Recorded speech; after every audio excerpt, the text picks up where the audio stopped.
Want to find out how to get a better price when buying or selling a home? Absolutely. Then tune in to Absolutely Real Estate, the show that helps Palo Alto and Menlo Park area homeowners and home buyers discover which neighborhoods, which home improvements, which loans, and which techniques for buying or selling a home will pay off best in the end. Absolutely Real Estate, hosted by Joel Spolin. It's the only way to stay tuned to the Palo Alto and Menlo Park area real estate market. Watch us on Cable Co-op Channel 6.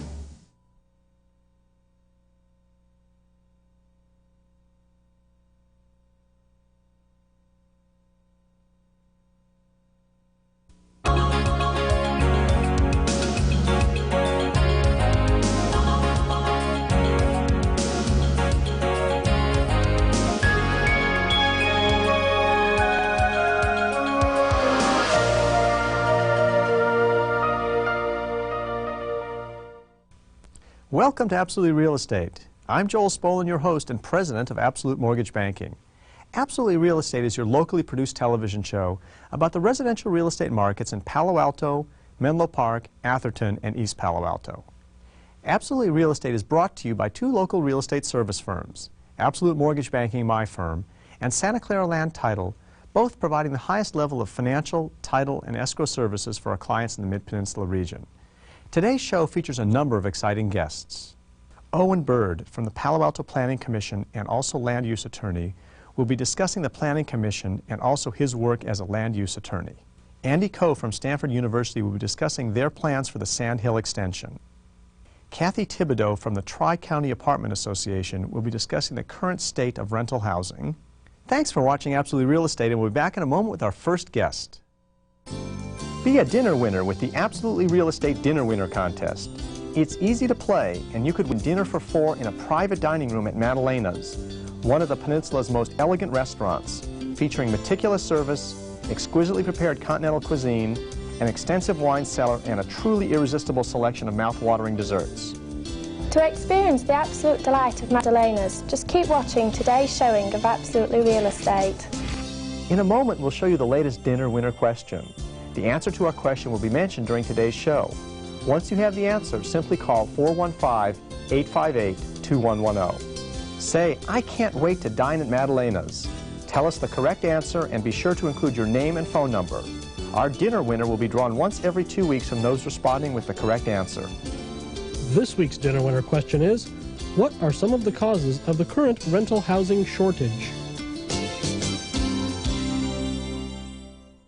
The last show's dinner winner is Marvin Golden of Palo Alto.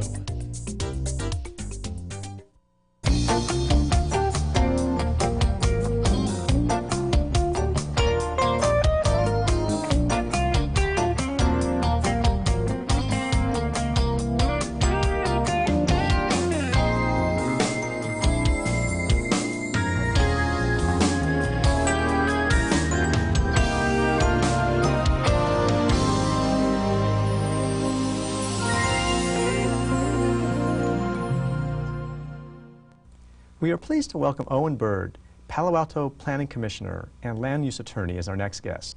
Owen, a graduate of the University of Chicago School of Law, was most recently the Attorney and Policy Director for the Greenbelt Alliance, the Bay Area's land conservation and urban planning group. Thanks for joining us today, Owen. Thank you for having me. Let's first talk about the Planning Commission. I don't think our viewers really understand who the Planning Commission is and what they do. Can you explain that? The Planning Commission is appointed by the City Council to advise the Council on land use matters, both policy and specific projects. So the Planning Commission assists with developing and amending the comprehensive plan, which is the constitution of land use, if you will, in the city, as well as reviewing specific project applications and then advising the City Council whether to approve or deny those projects. And are the recommendations, I guess you make recommendations to the City Council, and are those binding recommendations, or maybe there is no such thing as a binding recommendation? How does your role play in the final decision that the city makes? Legally, our advice is purely advisory. In practice, the Council takes the Planning Commission's advice 90–95% of the time. So in that sense, the decisions we make are very significant because the Council trusts us to bring our best judgment to each issue. Okay, Owen, I understand in with your background kind of as an environmentalist and an environmentalist attorney working with those such groups, and yet you're a land use attorney right now, how do you kind of marry those two seemingly diametrically opposed worlds, and how do you kind of view the world in terms of development? I'm pro-housing and pro-environment, and I don't think the two have to conflict. I've worked for an open space organization because I strongly believe in protecting the beautiful farms and woodlands and creeks and watersheds of the Bay Area's greenbelt. At the same time, if we're going to protect open space and not develop there and continue to enjoy a robust economy and good growth, then we need to have more compact and appropriate development in our existing developed areas. So how do we do that? I mean, how do we achieve that? Well, a couple of different ways. One is to put policies in place that restrict development in the hillsides and in our open space, acquire some of those lands, and then turn around and say, how do we absorb additional development in our existing communities in ways that make sense and in ways that actually make them better places to live? So in my practice, I assist citizen groups that are working to keep the open space open in the hillsides and the baylands and in the farmlands, and I assist people who are trying to do appropriate sorts of new development. Okay, well, maybe you can give me some examples of the types of developments that you think are consistent with that philosophy. There's a couple of different types. I think many of our viewers will be familiar with the emerging trend of small lot, single-family detached housing, the sort of housing that Classic Communities put up on the backside of the Old Times Trib site, the kind of housing that's going in Mountain View on the site behind the San Antonio Shopping Center. That kind of housing provides people with single-family living and still makes efficient use of land. I also would like to see some more multifamily housing. We don't have enough rental housing, we don't have enough condo and converted housing, second unit conversions that enable people to, again, make a more efficient use of our very limited land resources. Well, and how would you respond to someone that said, well, that makes sense, but I'm not sure I want a 30 density to the acre apartment community right down the street from me. That violates my, quote, environment. Well, the answer is, if you're making that choice, you're saying that you do want those 30 units to sprawl all over our open space, because we can't dig a moat around the Bay Area. We're going to have new growth, and new growth is often appropriate. The question is whether we plan for it and manage it, or whether it simply happens to us and we lose valuable resources. Mm-hmm. So your sense is that growth is in essence inevitable. The question is, where does the growth go? Well, at least in the short term, and that's why in my land use and real estate law practice, we assist people on all sides of this question. We help the citizen groups fighting to keep open space. We help project applicants get their projects through. And a lot of times, these aren't big policy matters. These are people who need a permit to build an addition or a second story or do what they want to do with their land. But to do that, to help the agencies as well that look at these issues and make sure the development works right, it's all part of the same package. So you actually do work for individual homeowners that want to do certain things to their house that they might have trouble doing? Oh, absolutely. And in fact, our practice includes the more traditional real estate activities, purchases and sales that are complex, landlord and tenant issues, neighborhood association work, all the various general real estate counseling and litigation matters that traditional real estate lawyers practice. Great. Well, thanks so much for coming on the show and sharing that. I think that it's a little bit confusing both to understand what the Commission does and how you work promoting sound environmental policies, but it sounds very consistent, and I wish you the best. Thank you. Thanks, and we'll be back in a moment.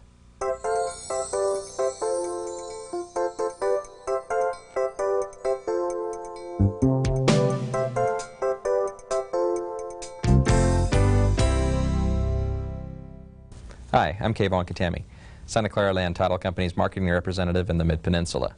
For today's title and escrow portion of the program, I'd like to address the question, what is escrow? Buying or selling a home usually involves a transfer of large sums of money, and it's imperative that the transfer of these funds, as well as other related documents from one party to another, be handled in a neutral, secure, and knowledgeable manner. So, for the protection of the buyer, seller, and lender, the escrow process was developed. The escrow company and escrow officer act as the neutral stakeholder, as well as a communication link between all the parties in the transaction.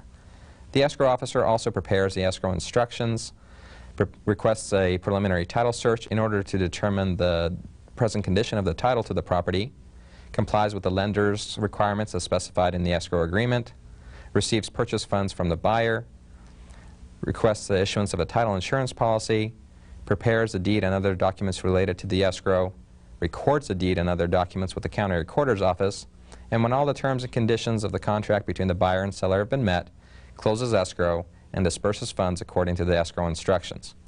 The escrow officer, however, can't offer any legal advice, negotiate or interfere with the transaction in any way, or offer investment advice. If you have any other questions regarding title insurance or the escrow process, please feel free to contact the team of professionals in our Mid-Peninsula office at 415-949-0870. Thanks for tuning in, and until next time, have a great day.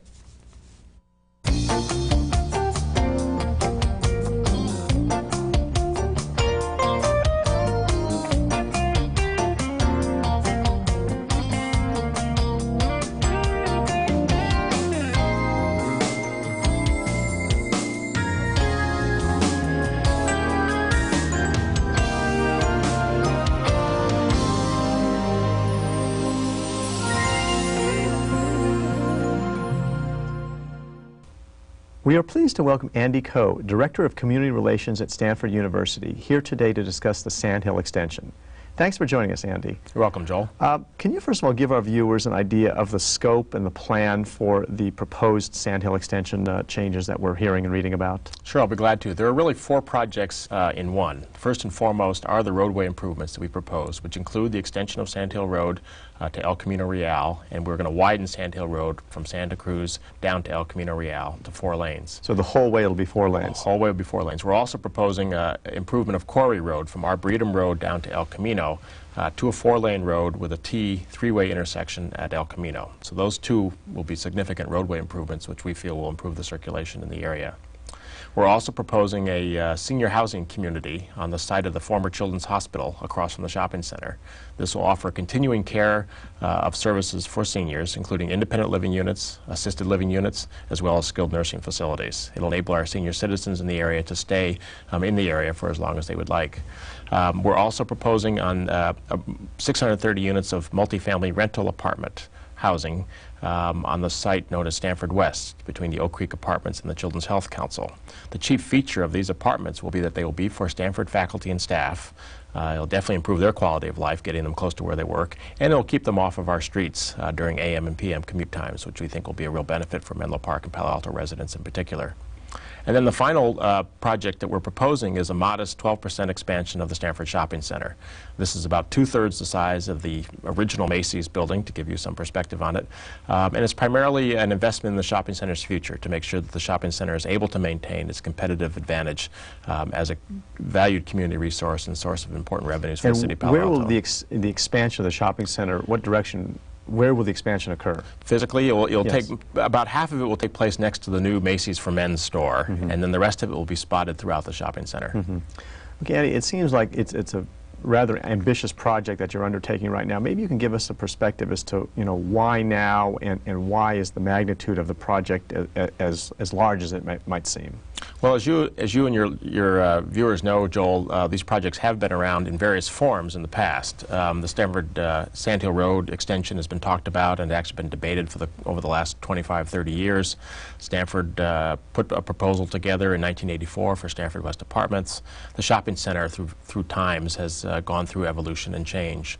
What we've been trying to do with this proposal here, and these 4-in-1 proposals, is to really respond to the interest expressed by Palo Alto and Menlo Park residents that Stanford be comprehensive in what you're trying to propose here. Put it all on the table, present us your vision of the future for the Sandhill Corridor area, and then let's all work together to refine that and make it the best that it can be. And this plan will take us into the next 20 years? I mean, is this a plan for... It certainly is, right. I mean, it certainly is. So there's no contemplated further expansion of Stanford beyond this? No, there is not, no. What you're seeing now is what we anticipate will be in place for the long-term future of the Sandhill Corridor area. And you mentioned before, and just jumping back to that, the senior community, will that be for Stanford-related community, or will that be open to the public at large? That will be open to the public at large. Okay.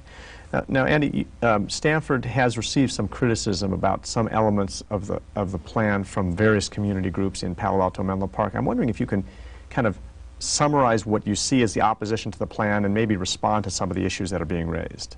Well, the major issue that comes up, and it's asked all the time in relationship to these projects is related to traffic and transportation. And specifically, what's it going to mean for traffic in my neighborhood or for my route to and from and around town. And transportation and traffic are important local issues, and they have been for a long time, so it's a natural question. We think the story is very good with these Sandhill Road projects related to traffic. They're going to pull traffic off of residential streets. The improvements are going to improve circulation in the Sandhill corridor area and around the shopping center. It's going to improve access to the medical center and the Stanford Hospital area for everybody. So in fact, when we go out and talk to people about the projects and explain them and answer these kinds of questions, we find, in fact, there is an awful lot of support for these projects. They make sense. People would like to see them go forward. So it's reasonable for me to assume then that the traffic count on El Camino won't be 2 or 3 times higher than it is right now? Absolutely not, no. I mean, for instance, the traffic is already in the pipeline trying to get to El Camino. It's going through residential streets of West Menlo Park. If we open up Sandhill Road, same amount of cars are going to want to get to El Camino. They're just going to go along a more efficient Sandhill instead of residential streets at West Menlo Park, for instance. And you are available if any local residents want to call you and ask the impact on their neighborhood, they can just call you directly? Absolutely. They can call us directly, or they can consult with the City of Palo Alto's environmental report that's just been completed. Okay. And Andy, let's talk a little bit about the timing. I mean, what's the timing on the approval or the review of the process and then construction beginning and completion?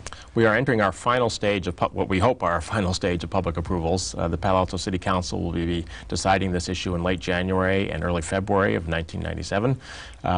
If all goes according to plan, we could begin construction 8 or 9 months after the final approvals are granted by Palo Alto, and then we would finish construction sometime in the year 2000. So all the projects will come online. About a 3-year period of time to build the projects. Correct, yeah. Great. Yeah. Well, thanks so much for coming and helping communicate your information to our viewers, and we really appreciate you sharing that with the community. Well, thanks. A pleasure to do it. Thanks, and we'll be back in a moment.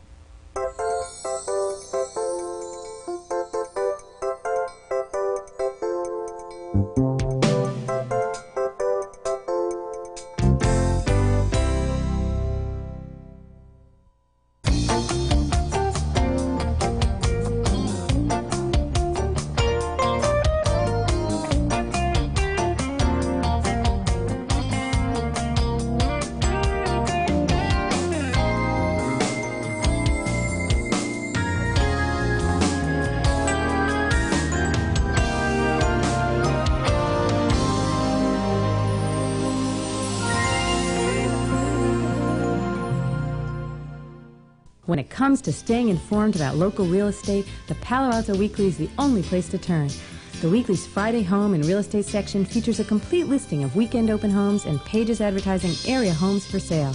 It also includes lists of homes recently sold and their sale price, with information on building permits issued by local cities. Articles on real estate, home renovation, gardening, and interior design are regular features of the Weekly's Friday edition. Since 1979, the Palo Alto Weekly has been bringing award-winning journalism to the Mid-Peninsula. Delivered by mail to area homes, the Weekly reaches almost 50,000 households and over 100,000 people.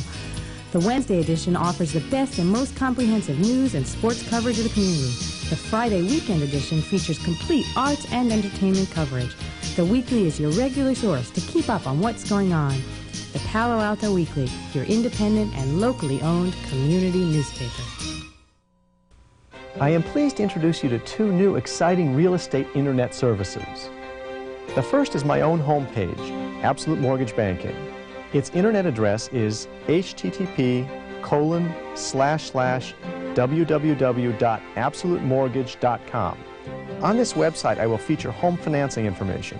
Each week, we feature the top 5 mortgage programs available, an easy loan application form, the schedule for this show, and a page with useful home financing tools. On that page is a simple mortgage payment calculator, a loan qualification program, and a link to the second website, the Stanford Area Real Estate. The internet address of Stanford Area Real Estate is http://www.paloalto.com. The Stanford Area Real Estate website is written and maintained by a local real estate broker, Tony Domenico.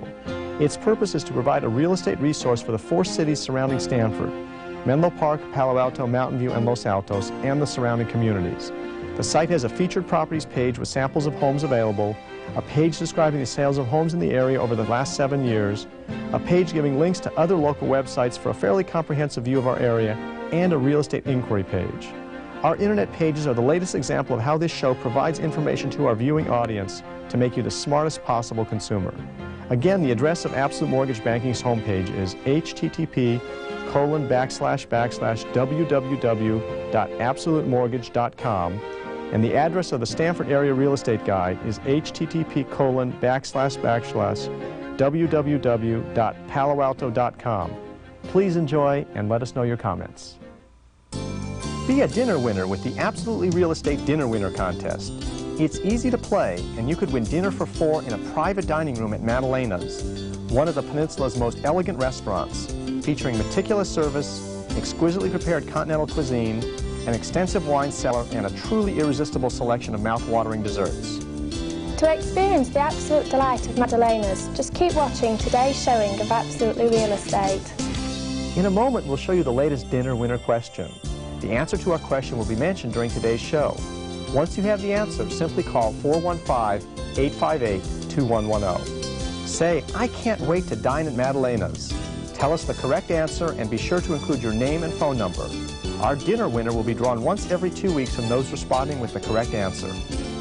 This week's dinner winner question is, what are some of the causes of the current rental housing shortage? The last show's dinner winner is... Marvin Golden of Palo Alto.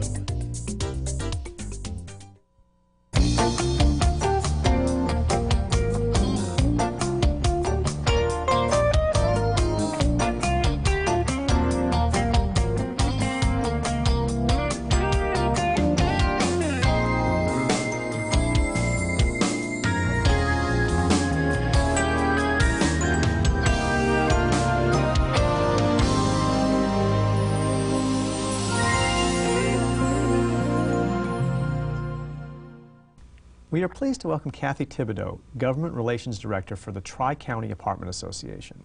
Tri-County is a nonprofit trade association serving rental housing in Santa Clara, San Mateo, and Santa Cruz counties.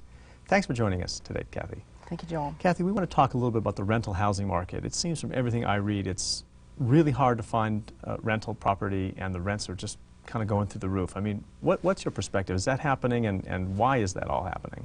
Well, first of all, I'd like to start by saying this is a very desirable area in which to live, and rents have always been high here, as have housing prices, for the last number of years. Recently, we've seen a huge surge in job creation. We've more than surpassed the doldrums of the recession, and so the economy is booming, and so we've seen a real surge in demand for rental housing. It's interesting to note, though, that the market's softening a little bit in the last month or so. So you're seeing a few more vacancies, perhaps, than you weren't seeing a few months back? Yes, that's right.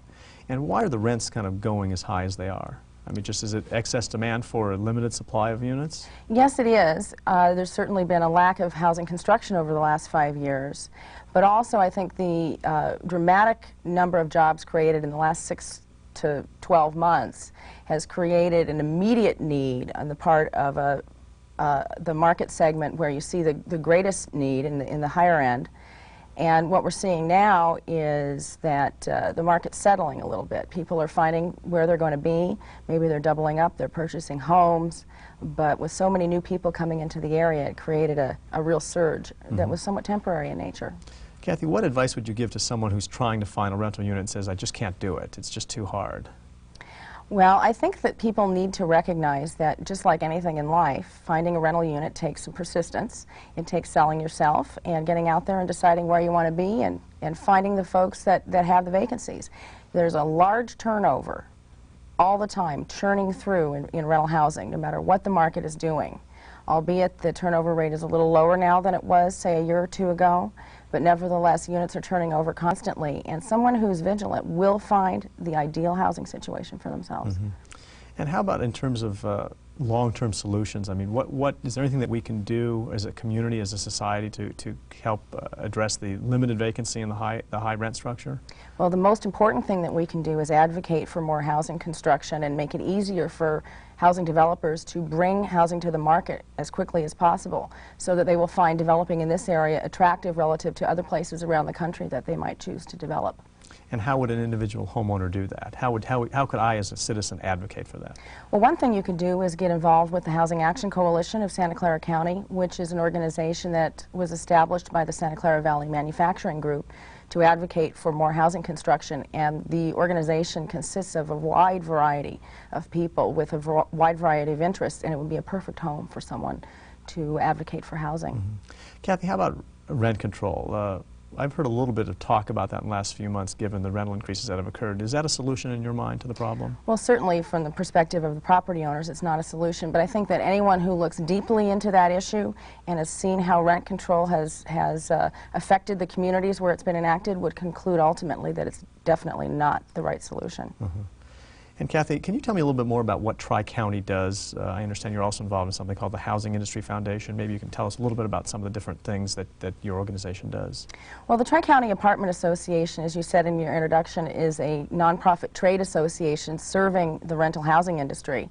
And in addition to the services I provide, which is providing a connecting point between property owners and local government, we have really, and the bulk of our association is devoted to helping the industry do a better job, whether that's through educational programs, whether that's through resident screening to ensure that we have the most high-quality residents in our neighborhoods, and ongoing operational advice, and helping property owners to do the best housing provision that they possibly can. Mm-hmm. That's what we're all about. And how about any charitable work that you might want to tell me about? Well, yes, the Housing Industry Foundation was started probably 7 or 8 years ago now by a group of Tri-County Apartment Association leaders who recognized that over the years they had benefited greatly from the work they had done in the community and wanted to give a little something back. And so the Housing Industry Foundation was created. And one of the things that the foundation is doing to respond to the current situation is we've set up a special fund to help people who need to relocate because they have received a rent increase that they can't absorb or because they have some temporary loss of job. And we're excited about the prospects of this becoming a permanent part of our association's activity. And Kathy, if a member of the public that's not a rental property owner has a question about their unit or about renting or about the laws in general, can they contact the organization directly? Certainly they can, but there are also a number of very good organizations out there, like Project Sentinel, which we would certainly refer people to. And depending upon what their question is, we may be able to answer it directly or refer them to someone who can. Well, thanks so much for coming on and sharing your views on the show. Thanks very much. Thanks. We'll be back in a moment.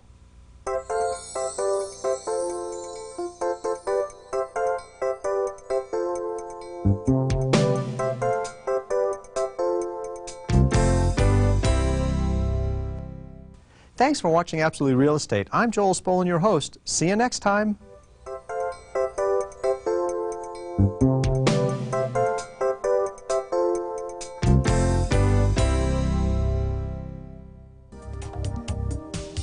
Set design provided by JAG Staging. They also provide staging for properties on the market.